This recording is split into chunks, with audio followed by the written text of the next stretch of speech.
بسم اللہ الرحمن الرحیم۔ حکومت نے عوام کو غصہ ٹھنڈا کرنے کے لیے وزیر خزانہ مفتاح اسماعیل کو فارغ کر کے اسحاق ڈار کو نیا وزیر خزانہ مقرر کر دیا ہے، اور اسحاق ڈار کو یہ ہدف دیا گیا ہے کہ وہ روپے کی قدر کو مستحکم کرے۔ کرنسی کے اس شدید بحران اور اس کے نتیجوں میں آنے والی مہنگائی کے طوفان کی وجہ سے پی ڈی ایم کی حکومت شدید عوامی دباؤ اور غیظ و غضب کا سامنا کر رہی ہے۔ یہ حکومت اپنے پہلے 4 مہینے میں عوام کو یہ امید دلاتی رہی کہ جیسے ہی آئی ایم ایف سے معاہدہ ہوگا ڈالر کے مقابلے میں روپے کی قدر میں استحکام آ جائے گا، لیکن آئی ایم ایف سے معاہدہ ہونے کے بعد چند دن تو روپیہ استحکام کی جانب گامزن رہا، لیکن اس کے بعد پھر تیزی سے گرنا شروع ہو گیا۔ اب حکومت اسحاق ڈار کو وزیر خزانہ مقرر کر کے عوام کو یہ امید دلا رہی ہے کہ روپیہ مستحکم ہو جائے گا، لیکن حکومت کا یہ قدم صرف عوام کی آنکھوں میں دھول جھونکنے کے مترادف ہے، کیونکہ روپے کی کمزوری کا تعلق اس بات سے نہیں ہے کہ ملک کا وزیر خزانہ کون ہے، بلکہ بنیادی وجہ روپیہ کی کمزوری کا روپے کا ڈالر سے منسلک ہونا ہے، اور جب تک روپیہ ڈالر سے منسلک رہے گا، روپیہ امریکی ڈالر یعنی امریکی پالیسی کے رحم و کرم پر رہے گا۔ میرے اس دعوے کا ثبوت یہ ہے کہ امریکی فیڈرل ریزرو نے 21 ستمبر 2022 بروز بدھ اپنے مسلسل تیسرے اجلاس میں بھی شرح سود میں 0.75% پوائنٹس اضافے کا فیصلہ جاری کیا،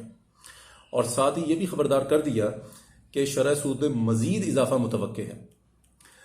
امریکی فیڈرل ریزرو کی جانب سے شرح سود میں اضافے کے ساتھ ہی امریکی ڈالر کی قدر میں اضافہ ہو گیا، اور دنیا بھر کی کرنسیاں اپنی قدر کھونے لگیں۔ ایسا اس لیے ہوتا ہے کیونکہ سرمایہ کار اپنے ڈالر دیگر ممالک کے قرضوں کی مارکیٹ اور عالمی قرضوں کی مارکیٹ سے نکال کر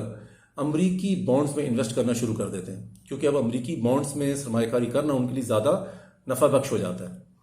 اس کا نتیجہ یہ نکلتا ہے کہ کیپٹل مارکیٹ سے ڈالرز کا انخلاء شروع ہو جاتا ہے، اور عالمی سطح پر ڈالر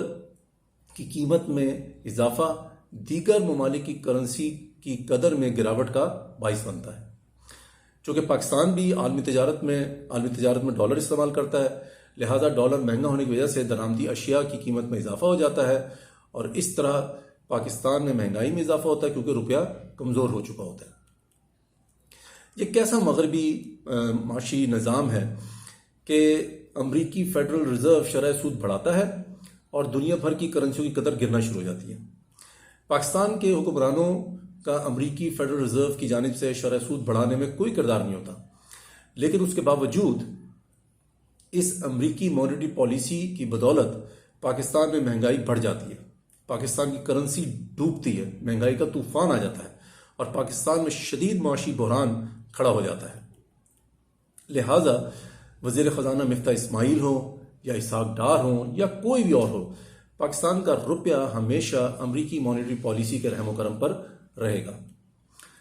اب میرا یہاں پہ ایک سوال ہے کہ مغرب کی جانب سے دیا گیا یہ معاشی نظام جو امریکہ اور مغرب کے مفادات کی خاطر پوری دنیا میں معاشی بحران پیدا کر رہا ہے، یہ کیسا معاشی نظام ہے؟ لوگ بھوک اور مہنگائی سے مر رہے ہیں ہمارے، اور معیشت امریکہ کی پروان چڑھ رہی ہے، تو ہمیں کیا صورتحال کو قبول کر لینا چاہیے؟ پاکستان کے معاشی بحران کی وجہ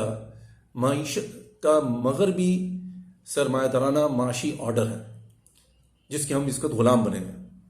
تو کیا اب وقت نہیں آ گیا کہ اس مغربی معاشی آرڈر کا خاتمہ کیا جائے اور اسلام کی بنیاد پر ایک نیا معاشی آرڈر تعمیر کیا جائے؟ پاکستان میں مہنگائی کا مستقل بنیادوں پر خاتمہ نہیں ہو سکتا جب تک ہم اپنی کرنسی اور اپنی معیشت کو مغربی معاشی آرڈر کی غلامی سے باہر نہ نکال لیں۔ اسلام ہمیں سونے اور چاندی کی بنیاد پہ کرنسی جاری کرنے کا حکم دیتا ہے، جو کمر توڑ مہنگائی کا تدارک کرتی ہے۔ خلافت میں ریاست کے اندر استعمال کرنے کے لیے ایک کرنسی اور ریاست کے باہر یعنی کہ بین الاقوامی تجارت کے لیے دوسری کرنسی استعمال نہیں ہوتی۔ جیسے بھی پاکستان میں ہوتا ہے کہ اندرون ملک ہم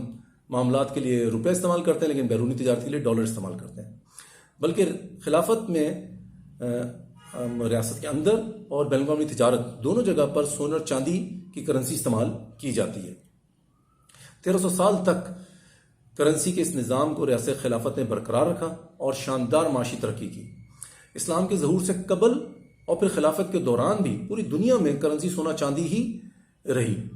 لیکن سرمایہ دارانہ نظام نے اپنی استعماری ضروریات کو پورا کرنے کے لیے پہلے آہستہ آہستہ اس سونے چاندی کی کرنسی کو چھوڑنا شروع کیا، اور پھر 1971 میں امریکہ نے سونے کے معیار کو مستقل بنیادوں پر ختم کر دیا۔ لہٰذا انسانیت نے جتنی مہنگائی کی طوفانوں کا پچھلے 150 سالوں میں سامنا کیا ہے، اس سے پہلے کبھی نہیں کیا تھا، اور جب پوری دنیا سونے اور چاندی کو کرنسی کے طور پہ استعمال کرتی تھی، تو آج ضرورت اس بات کی ہے کہ نبوت کے نقش قدم پر خلافت قائم کی جائے جو سونے اور چاندی کی بنیاد پہ کرنسی کو جاری کرے، کیونکہ خلافت ہر میدان میں صرف اور صرف اللہ سبحانہ تعالیٰ کے احکامات کو نافذ کرنے کی پابند ہوتی ہے، اور سونے چاندی کو بطور کرنسی استعمال کرنا اسلامی شریعت کا حکم ہے۔ تو میرا پاکستان کے عوام اور اہل قوت سے مطالبہ ہے کہ جمہوری جماعتوں کے درمیان جاری اس میوزیکل چیئر، جس کے اندر کبھی ایک پارٹی کو اقتدار دیا جاتا ہے، پھر دوسری پارٹی کو اقتدار دیا جاتا ہے، اور وزرائے